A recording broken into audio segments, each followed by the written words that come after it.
Hello students, I am दीपक मान और मैं आप लोगों का फिर से स्वागत करता हूं भाई आर्या फोटोन फाउंडेशन क्लासेस में। आज हम लोग इलेक्ट्रॉनिक कॉन्फ़िगरेशन को कंटिन्यू करते हैं। देखो, इलेक्ट्रॉनिक कॉन्फ़िगरेशन में आप लोग बेसिक पढ़ चुके थे कि कैसे आप लोग इलेक्ट्रॉन फिल करते हो, कैसे नहीं, वो आपको सब पता है कि इलेक्ट्रॉन्स के फिल करने के प्रोसेस को आपने क्या नाम दिया था, इलेक्ट्रॉनिक कॉन्फ़िगरेशन। आज हम लोग अलग अलग एलिमेंट्स की इलेक्ट्रॉनिक कॉन्फ़िगरेशन लिखना सीखेंगे और उस जैसे कुछ एलिमेंट है जिनकी एक्सेप्शनल इलेक्ट्रॉनिक कॉन्फ़िगरेशन है उनको चेक करेंगे। तो स्टार्ट करते हैं। देखो, तो इलेक्ट्रॉनिक कॉन्फ़िगरेशन में आपने कहा सर इलेक्ट्रॉनिक कॉन्फ़िगरेशन का मतलब क्या होता है, filling of electron in various orbital. आपके पास अलग अलग ऑर्बिटल्स हैं और उन ऑर्बिटल्स में इलेक्ट्रॉन बढ़ने के प्रोसेस को आपने नाम दिया क्या, इलेक्ट्रॉनिक कॉन्फ़िगरेशन, राइट। अब इन इलेक्ट्रॉन्स को मैं कैसे भरता हूँ, इन इलेक्ट्रॉन्स को मैं भरता हूँ increasing order of energy. Increasing order of energy किसने बताया था, आपको ने, कि पहले लोअर एनर्जी को भरो फिर किसको भरोगे, हायर एनर्जी। और इंक्रीजिंग ऑर्डर आप कैसे चेक करते हो, तो उसके लिए आपको n+l रूल अप्लाई करना पड़ता है और n+l की वैल्यू बढ़ेगी तो आपकी एनर्जी की वैल्यू भी क्या होगी, बढ़ेगी। अब मान लो कि दो ऑर्बिटल्स के लिए n+l की वैल्यू सेम आती है तो मैं क्या चेक करता था, n की वैल्यू, और n की वैल्यू बढ़ती है तो क्या बढ़ेगा, एनर्जी अब बढ़ेगी। ऐसे आपने एनर्जी डिसाइड की। n क्या आपका प्रिंसिपल क्वांटम नंबर और l क्या आपका है एजीमुथल क्वांटम नंबर। अब देखो, आपको L की वैल्यू पता होनी चाहिए। जैसे मैं कहता हूँ कि L की वैल्यू आपके पास होती है 0, 1, 2, 3 और आपको पता है कि L एजीमुथल क्वांटम नंबर है और एजीमुथल क्वांटम नंबर आपको नंबर ऑफ सबसेल के बारे में बताता है। और L की वैल्यू 0 है तो मतलब S सबसेल, 1 है तो P सबसेल, 2 है तो D सबसेल और 3 है तो F सबसेल। ऐसे आपके पास वैल्यू आएंगी। आपको एक चीज और ध्यान रखनी है भाई कि N आपका क्या है, N आपका है प्रिंसिपल क्वांटम नंबर, राइट। अब देखो n, यदि मैं लिखता हूँ s ऑर्बिटल को तो आप ऐसे लिखते हो ns, like 1, 2, 3, 1s, 2s, 3s, 4s, 5s। और p को मैं लिखता हूँ np, जैसे 2p, 3p, 4p। और d को हम लोग मेंशन करते हैं n-1d। f को हम लोग मेंशन करते हैं n-2f। ऐसे हम लोग इलेक्ट्रॉनिक कॉन्फ़िगरेशन में लिखेंगे और इनका हम लोग थोड़ा सा यूज करेंगे। तो स्टार्ट करते हैं इलेक्ट्रॉनिक कॉन्फ़िगरेशन और उनकी ट्रिक हम लोग समझते हैं कि कैसे हम लोग इलेक्ट्रॉन्स फिल कर सकते हैं। जैसे सिंपलेस्ट केस लेते हैं कि अपने पास कोई भी एटम है, लाइक अपने पास एटम है जिसका एटॉमिक नंबर कितना दे रखा है भाई, 20 दे रखा है। कितना दे रखा है, 20 एटॉमिक नंबर दे रखा है और उसके लिए कहता है इलेक्ट्रॉनिक कॉन्फ़िगरेशन लिखना है। देखो, जितना एटॉमिक नंबर, यदि मैं बात करता हूँ एटॉमिक नंबर इक्वल टू किसके बराबर होता है, नंबर ऑफ इलेक्ट्रॉन, और यही होता है आपका नंबर ऑफ प्रोटॉन के बराबर होता है। Atomic number equal to number of electrons और number of proton in case of neutral species. अभी देखो, इलेक्ट्रॉन, मुझे 20 इलेक्ट्रॉन बढ़ने हैं और आपको एनर्जी का ऑर्डर पता था, लाइक 1s, फिर क्या बढ़ता था 2s, फिर क्या बढ़ता था 3s, फिर क्या, सॉरी 1s, 2s, फिर क्या बढ़ता था 2p, फिर क्या बढ़ता था 3s, फिर क्या बढ़ता था 3p, फिर क्या आता था 4s। इलेक्ट्रॉन फिल करो 20 तक बढ़ने और आपको ये भी पता है कि s में मैक्सिमम 2 इलेक्ट्रॉन आ सकते हैं, p में मैक्सिमम 6 इलेक्ट्रॉन आ सकते हैं और D में मैक्सिमम 10 इलेक्ट्रॉन आ सकते हैं और F में मैक्सिमम 14 इलेक्ट्रॉन आ सकते हैं। ये आपको पता है। इलेक्ट्रॉन भरते हैं। देखो, मैंने इलेक्ट्रॉन भरा, जैसे कि 20 इलेक्ट्रॉन बढ़ने हैं। S में कितने आ सकते हैं, 2, 2, 2, 4, 10, 20 तक जाना आपको। 10 और 2 12, 6 18 और 2 20। ये आपकी क्या होगी, इलेक्ट्रॉनिक कॉन्फ़िगरेशन। अब देखो, इसको आप नोबल गैस कॉन्फ़िगरेशन के अकॉर्डिंग बनता हूं तो आर्गन 18 है तो आर्गन मतलब 18 तक, यहाँ तक आपकी क्या आ जाएगी, आर्गन, और बाद में क्या आ जाएगा 4s। तो आप इसी कॉन्फ़िगरेशन को ऐसे भी लिख सकते हो, दोनों सही है। अब देखो, इनके लिए हम लोग ट्रिक अप्लाई करते हैं भी ट्रिक। और ट्रिक अप्लाई करने से पहले आपको पीरियड नंबर कैलकुलेट करना आना चाहिए। कैलकुलेट करना आना चाहिए पीरियड नंबर। जैसे आप कह रहे थे कि एटॉमिक नंबर 20 है और मुझे क्या निकालना है, पीरियड। क्या निकालना है, पीरियड नंबर। तो एटॉमिक नंबर 20 के लिए आपको नोबल गैस कॉन्फ़िगरेशन में एटॉमिक नंबर देखना है। जैसे मैंने कहा कि यहाँ पे एटॉमिक नंबर जैसे 20 कहाँ लाई करता है, 18 और 36 के बीच में लाई करता है। तो आप पहले आर्गन डिसाइड करते हो, जो एटॉमिक नंबर 20 है उससे पहले जो भी नोबल गैस है उसको उठाओ, जो भी नोबल गैस एलिमेंट है। तो आपने उठाया आर्गन, क्लियर है। और आर्गन के बाद जो भी एलिमेंट का पीरियड है, जो भी नेक्स्ट नोबल गैस का पीरियड है, वही क्या आएगा, आपका पीरियड नंबर आएगा इस एलिमेंट का। तो यहाँ पे जो कि नेक्स्ट एलिमेंट क्या आपका क्रिप्टन, तो इस एलिमेंट का पीरियड नंबर क्या आया, 4। तो मैं सिंपल कह सकता हूँ पीरियड नंबर क्या होगा आपका, जो भी आपका क्या आएगा नेक्स्ट नोबल गैस एलिमेंट आएगा वही क्या होगा, वही इसका पीरियड और नंबर होगा। जो भी आपके पास नेक्स्ट नोबल गैस आएगा 20 के बाद, जैसे क्या आता है 20, जैसे 18 के बाद क्या आएगा 36। मतलब इससे पहले आप चेक करते हो, जैसे आर्गन है, आर्गन के बाद क्रिप्टन, तो उसका पीरियड नंबर क्या आएगा 4। जैसे यहाँ से आपने पता किया कि इसका पीरियड नंबर कितना आया, पीरियड नंबर आया 4। मतलब पीरियड नंबर 4 का मतलब n की वैल्यू कितनी है 4। तो यहाँ से आपने उसकी प्रिंसिपल क्वांटम नंबर की वैल्यू निकाली। किसकी वैल्यू निकाली भी, प्रिंसिपल क्वांटम नंबर, और n की वैल्यू कितनी आई 4। अब देखो क्या करते हैं, n की वैल्यू 4 आ गई तो l की वैल्यू आप लोग निकालोगे। किसकी वैल्यू निकालोगे, l की वैल्यू।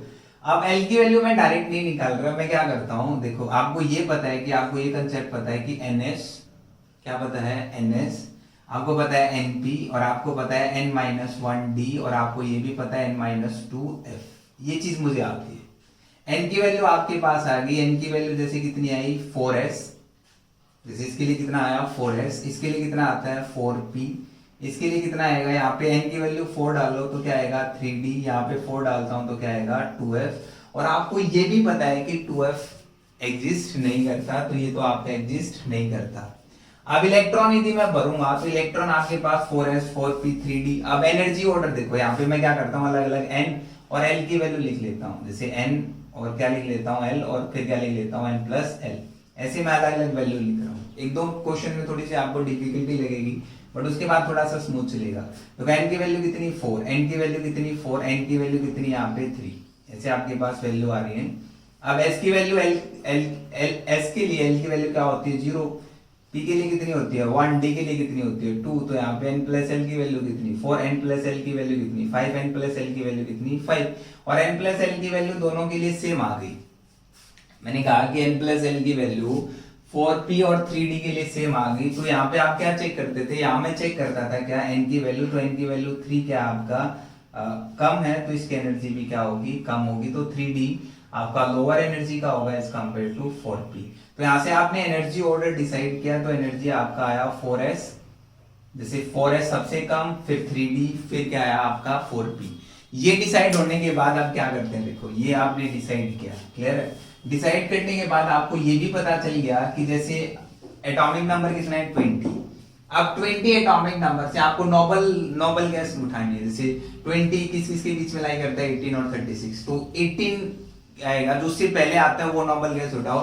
उससे पहले आया आपका आर्गन, जैसे मैंने कहा आया आर्गन। और एनर्जी ऑर्डर क्या आता है, पहले 4s में डालूंगा, फिर 3d में डालूंगा, फिर किस पे आएगा भी 4p पे आएगा। ऐसे आप इलेक्ट्रॉन भर रहे थे। अब आर्गन है, आर्गन का एटॉमिक नंबर 18, बढ़ने कितने हैं 20, फिर उसके बाद क्या आएगा सर 4s, बचे कितने 2, तो यहाँ पे कितना आ गया 4s। तो ये इसकी इलेक्ट्रॉनिक कॉन्फ़िगरेशन आ गई, सिंपल, आप डायरेक्टली चेक कर पा रहे हो। उसके बाद मैं नेक्स्ट एलिमेंट लेता हूँ। देखो नेक्स्ट एलिमेंट हम लोग उठाते हैं, जैसे कोई भी एलिमेंट उठाओ। जैसे मैंने लिया कि कोई एलिमेंट है जिसका एटॉमिक नंबर है कितना 44। जैसे अपने पास एक एलिमेंट है, जैसे एटॉमिक नंबर 44 के लिए मुझे इलेक्ट्रॉनिक कॉन्फ़िगरेशन लिखनी है। 44 के लिए क्या लिखनी है, इलेक्ट्रॉनिक कॉन्फ़िगरेशन। अब देखो 44, देखो आप 44 किस किस के बीच में लाई करता है, 44 लाई करता है क्रिप्टन और जिनोन के बीच में। 44 कहाँ लाई करता है, क्रिप्टन और जिनोन के बीच में। तो इसका मतलब यहाँ पे क्रिप्टन आएगा, जो भी इससे पहले आता है क्रिप्टन आएगा। उसके बाद पीरियड नंबर यदि मैं बात करता हूँ, पीरियड नंबर मतलब जो नेक्स्ट एलिमेंट क्रिप्टन के बाद, आपने क्रिप्टन डिसाइड किया, क्रिप्टन के बाद जो भी नेक्स्ट नॉबल आ रही है वो, इसका मतलब पीरियड नंबर कितना आएगा 5। तो यहाँ पे आपके पास n की वैल्यू कितनी आ गई भाई 5, n की वैल्यू कितनी आई 5। अब n की वैल्यू 5 के लिए मुझे इलेक्ट्रॉन्स बढ़ने हैं, क्या बढ़ने हैं भाई इलेक्ट्रॉन। जैसे मैंने कहा कि ns, फिर क्या आता है सर np, np के बाद n-1d, फिर क्या आता है n-2f, ऐसे आता है ना। और आपको ये भी पता है इसमें मैक्सिमम 2p में मैक्सिमम 6d में मैक्सिमम 10f में मैक्सिमम 14 इलेक्ट्रॉन्स भरे जाते हैं।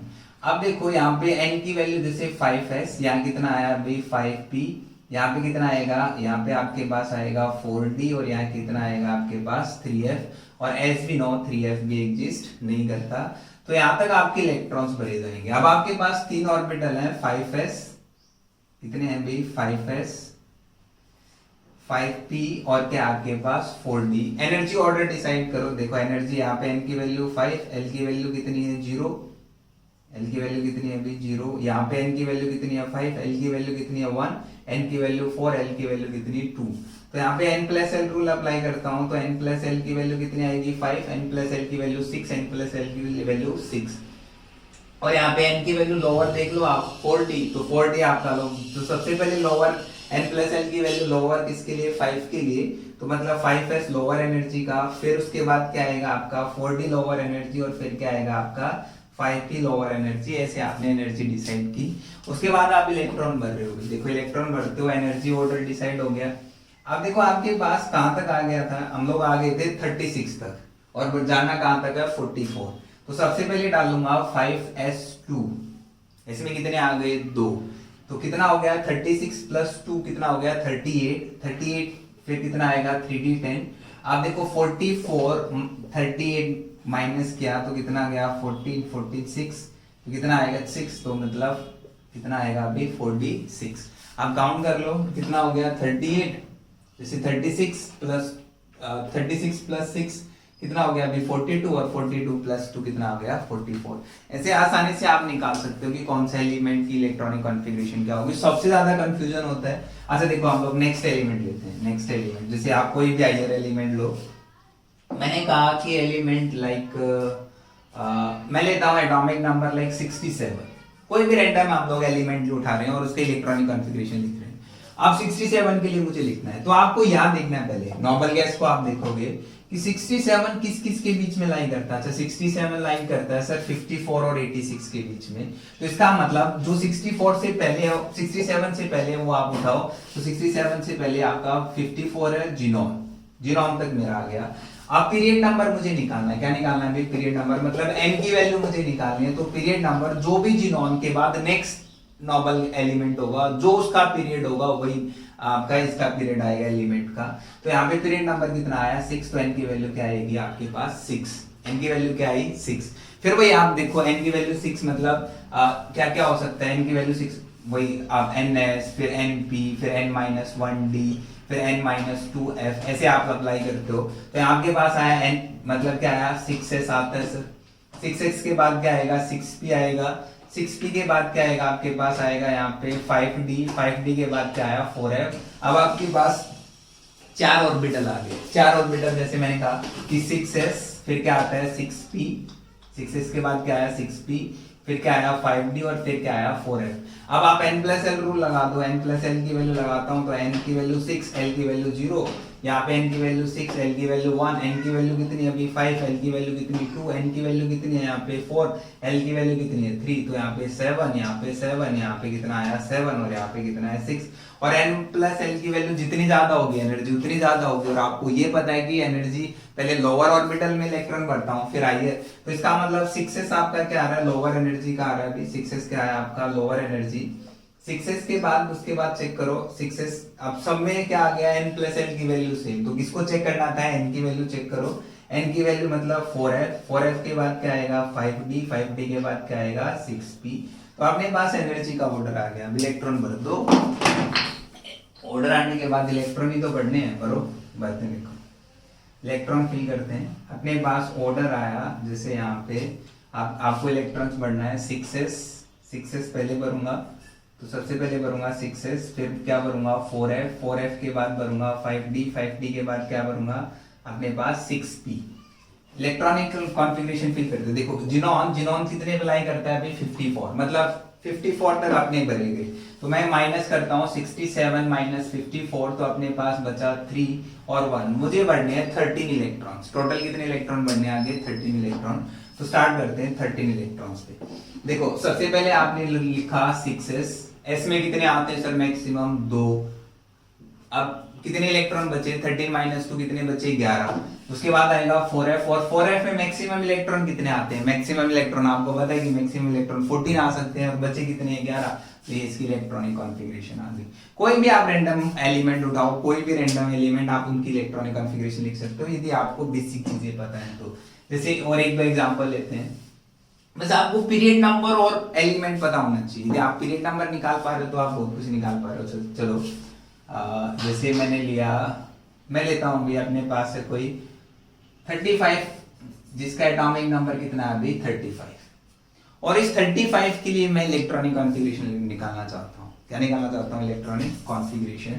आप देखो जेड एटॉमिक नंबर 35। अब आप देखो 35 कहाँ किस किस के बीच में लाई करता है, पहले आपको ये पता होना चाहिए कि 35 एटॉमिक नंबर किस चीज के बीच में लाई करता है, वो लाई करता है आर्गन और सॉरी वो लाई करता है अभी आर्गन और क्रिप्टन के बीच में। 35 किसके बीच में लाई करता है, आर्गन और क्रिप्टन। तो इसका मतलब पहले तो आएगा आर्गन, क्या आया आर्गन। आप पीरियड नंबर निकाला, आर्गन के बाद जो नेक्स्ट एलिमेंट है और उस एलिमेंट का जो भी पीरियड नंबर है वही इस एलिमेंट का होगा। तो पीरियड नंबर कितना आया 4, तो n की वैल्यू कितनी आती है 4। अब n की वैल्यू 4, फिर वही क्या n की वैल्यू 4 तो मतलब n 4s हो सकता है, 4p हो सकता है, और n-1 करके निकालता था तो n-1 कितना बचा 3d हो सकता है, 2 पॉसिबल नहीं है 2f। अब एनर्जी का ऑर्डर आप देखो, बार बार वो रूल अप्लाई करो, आप सोचो दिमाग से, माइंड से सोचो। अच्छा n की वैल्यू 4 प्लस 0 4, और यहाँ पे कितना आया 5, यहाँ पे कितना आया 5, और लोअर वैल्यू में चेक करता था तो सबसे पहले 4s के बाद क्या आएगा 3d के बाद क्या आएगा 4p। ये आपका एनर्जी का ऑर्डर आ गया, और इलेक्ट्रॉन भर दो, सिंपल।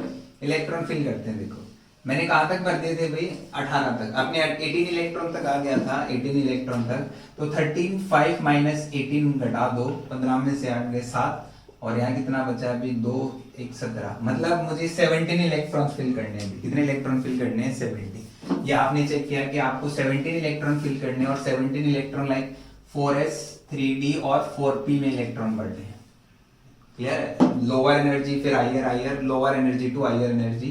एस में मैक्सिमम कितने इलेक्ट्रॉन 2, 17 बढ़ने थे 2, कितने बचे 15। डी में कितने मैक्सिमम 10, कितने हो गए 12, बचे कितने भाई 5, तो यहाँ पे क्या आ जाएगा 4p 5। ऐसे आपने क्या कर दी थी उसकी इलेक्ट्रॉनिक कॉन्फ़िगरेशन लिख दी। कोई भी एलिमेंट आप रैंडम एलिमेंट उठाओ, आप आसानी से सोल्व कर सकते हो कोई भी रैंडम एलिमेंट। जैसे एग्जांपल, नेक्स्ट एग्जांपल क्या ले सकता हूँ, अपने पास एलिमेंट है जिसका एटॉमिक नंबर, कोई भी हायर से हायर एटॉमिक नंबर उठाओ, जैसे 58 है, कोई एलिमेंट है जिसका एटॉमिक नंबर कितना है 58, और उस 58 एलिमेंट के लिए मुझे इलेक्ट्रॉनिक कॉन्फ़िगरेशन लिखनी है। तो फर्स्ट पॉइंट ये कि 58 लाई कहाँ करता है, 58 लाई करता है जिनॉन और रेडॉन के बीच में। तो इसका मतलब जिनॉन और रेडॉन, अब 58 से पहले वाला जो एलिमेंट है जिनॉन, तो यहाँ आपने लिखा जिनॉन, ये डिसाइड हो गया। जिनॉन के बाद जो नेक्स्ट एलिमेंट है जो उसका पीरियड नंबर है वही इस एलिमेंट का पीरियड नंबर होगा, मतलब n की वैल्यू क्या आएगी आपकी, n की वैल्यू आएगी कितनी 6। अब वही 6 के लिए अप्लाई करो जो मैंने कहा था ns np n-1d, और क्या होता है n-2f।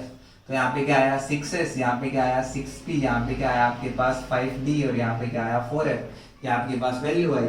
अब एनर्जी चेक करता हूं तो सबसे लोअर एनर्जी देखो, यहाँ पे n प्लस एल की वैल्यू कितनी 6, n प्लस एल की वैल्यू 7 7 7, और ये वैल्यू 7 है, तो पहले आप उसको चेक करता था। तो इसका मतलब सबसे पहले 6s भरूंगा, 6s के बाद 4f भरूंगा, 4f के बाद 5d भरूंगा, और 5d के बाद क्या भरूंगा भाई 6p भरूंगा। तो इलेक्ट्रॉन फिल करो, फिल करते हैं इस ऑर्डर के अकॉर्डिंग।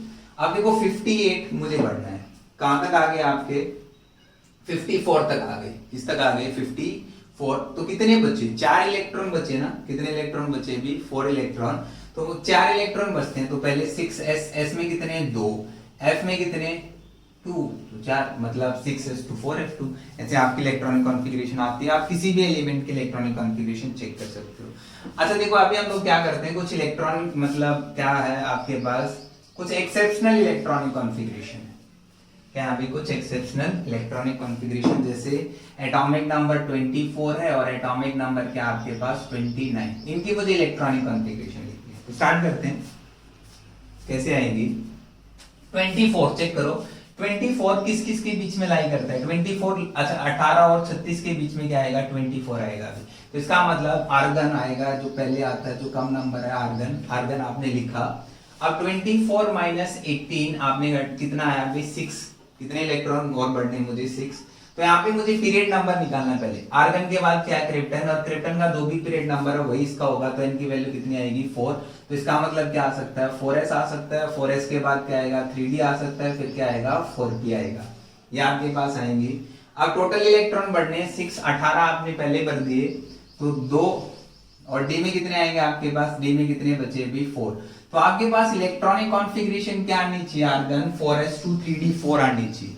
बट इसकी एग्जैक्ट जो इलेक्ट्रॉनिक कॉन्फ़िगरेशन की मैं बात करता हूं, तो इसकी इलेक्ट्रॉनिक कॉन्फ़िगरेशन आती है आपके पास आर्गन 4s1 3d 5। ऐसा क्यों अभी हम लोग एक्सप्लेन करेंगे भी। जो आपके पास ये आपकी क्या है एक्चुअल और वैसे एक्सपेक्टेड तो ये आनी चाहिए थी, बट रियल कॉन्फ़िगरेशन आपकी ये आती है। क्यों आती है अभी हम लोग बात करेंगे। ऐसे ही मैं इसकी बात करता हूँ भाई, जिंक 29 चेक करो, 29 सेम किसके बीच में लाई करता है अभी, आर्गन और क्रिप्टन के बीच में। तो आर्गन लिखा, सेम एनर्जी ऑर्डर होगा, पहले 4s फिर 3d फिर क्या आएगा 4p। अब इलेक्ट्रॉन भरते हैं, देखो आपका कितना हो गया 29 माइनस 18 कितना बचा 11, मतलब मुझे टोटल 11 इलेक्ट्रॉन्स बढ़ने हैं। तो 4s2 और 3d कितना हो जाएगा 9। ये इसकी इलेक्ट्रॉनिक कॉन्फ़िगरेशन आनी चाहिए थी, जो एक्सपेक्टेड इलेक्ट्रॉनिक कॉन्फ़िगरेशन थी। बट एक्चुअल कॉन्फ़िगरेशन क्या आती है, इसकी एक्चुअल कॉन्फ़िगरेशन आती है आर्गन 4s1 3d 10। ये इसकी क्या आएगी भी एक्चुअल इलेक्ट्रॉनिक कॉन्फ़िगरेशन। ऐसा क्यों होता है समझते हैं, बात करते हैं। देखो तो हम लोग आपके पास है कॉपर और क्रोमियम, दो को हम लोग एक्सप्लेन करते हैं। तो आपके पास एक आया आपके पास क्रोमियम जिसका एटॉमिक नंबर कितना है 24, और एक आपके पास है क्या कॉपर जिसका एटॉमिक नंबर कितना है 29। इसके आपके पास इलेक्ट्रॉनिक कॉन्फ़िगरेशन आई आर्गन 4s1 3d5, और इसकी इलेक्ट्रॉनिक कॉन्फ़िगरेशन आई आर्गन 4s1 3d 10। ऐसा क्यों। अब देखो D आपके पास D5 है, मैं चेक करता हूं, आपके पास D5 है, D5 1 2 3 4 और 1 5, D में 5 ऑर्बिटल होते हैं और हर ऑर्बिटल में एक एक इलेक्ट्रॉन है। यहां मैं बात करता हूं क्या है आपके पास D10, 1 2 3 4 5 6 7 8 9 और 1 10 इलेक्ट्रॉन बढ़ने थे, 10 के 10 मैंने भरे। अब ये आप देखो कि जो आपके पास D सब सेल है वो D सब सेल 5 ऑर्बिटल रखता था और हर ऑर्बिटल में एक एक इलेक्ट्रॉन है। यदि हर ऑर्बिटल में एक एक इलेक्ट्रॉन है तो उस कंडीशन को हम लोग कहते हैं हाफ फील्ड।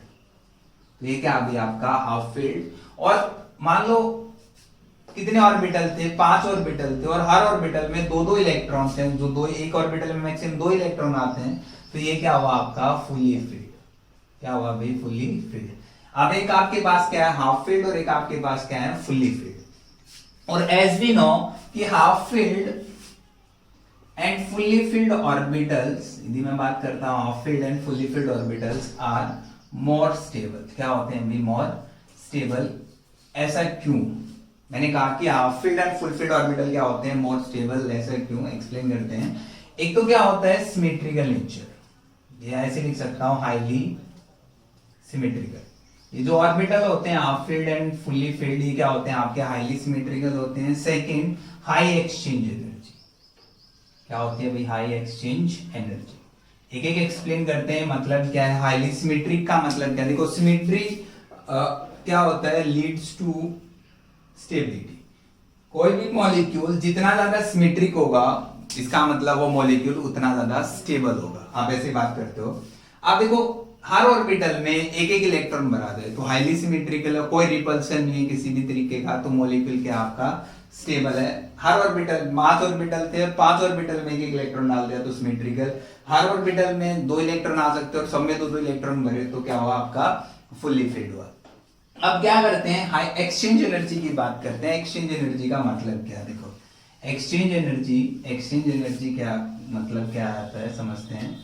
एक्सचेंज एनर्जी का मतलब कि किसी एक ऑर्बिटल से इलेक्ट्रॉन दूसरे ऑर्बिटल के साथ क्या कर ले एक्सचेंज कर ले। और कभी भी ऐसे इलेक्ट्रॉन अपनी पोजीशन को क्या करता है एक्सचेंज करता है एक ऑर्बिटल से दूसरे ऑर्बिटल में, तो कुछ ना कुछ एनर्जी रिलीज होती है भी। और जितनी ज्यादा एनर्जी रिलीज होगी तो मॉलिक्यूल क्या होगा उतना ज्यादा स्टेबल होगा। ऐसा क्यों, क्योंकि stability inversely proportional to energy. Stability inversely proportional to energy. अब मैंने कहा जितनी कम एनर्जी उतनी ज्यादा क्या होगी स्टेबिलिटी। और जितना ज्यादा एक्सचेंज हुआ, मैंने कहा कि ये एक्सचेंज 1 के साथ 2 के साथ 3 के साथ 4 के साथ जितना ज्यादा क्या कर सकता है एक्सचेंज कर सकता है उतनी ज्यादा एनर्जी निकलेगी। उतनी ज्यादा क्या होगी एनर्जी निकलेगी। और जितनी ज्यादा एनर्जी निकलेगी मॉलिक्यूल उतना ज्यादा स्टेबल होगा।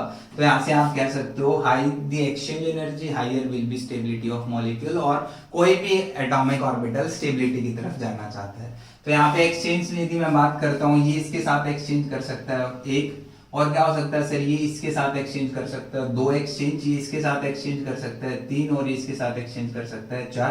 तो इस इलेक्ट्रॉन 4 बार एक्सचेंज कर रहा है। कितनी बार एक्सचेंज कर रहा है 4। इसकी बात करता हूं तो यहाँ पे ये एक्सचेंज इसके साथ कर सकता है 1, 2 और 3, तो इसकी वजह से एक्सचेंज कितने आए 3, मतलब 3 एक्सचेंज हो सकते हैं यहाँ पे। इसकी वजह से कितने आएंगे 1 और 1, 2 एक्सचेंज। इसकी वजह से कितने 1, तो यहाँ पे 2 एक्सचेंज, यहाँ पे 1 एक्सचेंज। तो टोटल एक्सचेंज एनर्जी कितनी आती है आपकी 4 3 7 और 3 10, 10 कितनी वैल्यू आ रही है अभी 10 एक्सचेंज एनर्जी की वैल्यू हम लोग बात करते हैं हाफ फील्ड के केसेस में। ये क्या आपकी एक्सचेंज एनर्जी, मतलब एक्सचेंज ऑफ, मतलब पोजीशन का एक्सचेंज करना इलेक्ट्रॉन द्वारा one orbital to another orbital, और जो एनर्जी रिलीज होती है उसी रिलीज एनर्जी को आपने नाम दिया एक्सचेंज एनर्जी। यहाँ बात करो, यहाँ पे यदि मैं बात करता हूं जब एक इलेक्ट्रॉन 5 ऑर्बिटल में, यदि मैं बात करूं इसके द्वारा 4, इसके द्वारा भी 4, इसके द्वारा 4, इसके द्वारा 4, इसके द्वारा 4, तो ऐसे आप लोग काउंट करते हो। जैसे मैंने कहा कि एक इलेक्ट्रॉन एक्सचेंज कर रहा है, क्या कर रहा है अभी एक्सचेंज कर रहा है। जब एक एक इलेक्ट्रॉन एक्सचेंज किए तो आपने पास टोटल एक्सचेंज कितने आए अभी 10, और फुल्ली फील्ड है तो जब एक इलेक्ट्रॉन द्वारा, मतलब जो हम लोग टोटल काउंट करते थे हाफ फील्ड के केसेस में 10 एक्सचेंज आ रहे थे, तो फुल्ली फील्ड के केसेस में टोटल एक्सचेंज कितने आएंगे 20। और जितना ज्यादा एक्सचेंज होगा उतना ज्यादा स्टेबल होगा। अब क्वेश्चन पूछा जाता है, जैसे बहुत सारे स्टूडेंट कंफ्यूज रहते हैं कि सर यदि मुझे कंपेयर करना हो कि हाफ फील्ड और फुल्ली फील्ड में भी ज्यादा स्टेबल कौन सा है, बहुत ट्रिकी क्वेश्चन आते हैं। जैसे मैंने कहा कि हाफ फील्ड है और फुल्ली फील्ड है और इनमें से भी ज्यादा स्टेबल है, तो आंसर आएगा ज्यादा स्टेबल क्या आता है आपका fully filled. Reason being sir क्योंकि इसमें हाई एक्सचेंज एनर्जी है, क्या हाई एक्सचेंज एनर्जी, और हाई एक्सचेंज एनर्जी कितनी है आपके पास 20, और यहाँ पे क्या अभी इसके कंपैरिजन में थोड़ी सी कम है, जो कि वैल्यू कितनी आती है 10। और जितनी ज्यादा एक्सचेंज एनर्जी होगी मॉलिक्यूल उतना ज्यादा क्या होगा स्टेबल होगा। इसलिए मैंने कहा कि आर्गन और क्रिप्टन एलिमेंट, सॉरी कॉपर आप बात करते हो तो इनके पास half filled and fully filled configuration formation होते हैं। एक इलेक्ट्रॉन डी में जंप कर लेते हैं, जिसकी वजह से वो क्या होते हैं ज्यादा स्टेबल होते हैं, क्योंकि as we know half filled and fully filled orbital are more stable, और more stable due to highly symmetrical in nature, first thing. Second due to high exchange energy. Clear है? आई थिंक आपको थोड़ा सा समझ आया होगा। Thank you.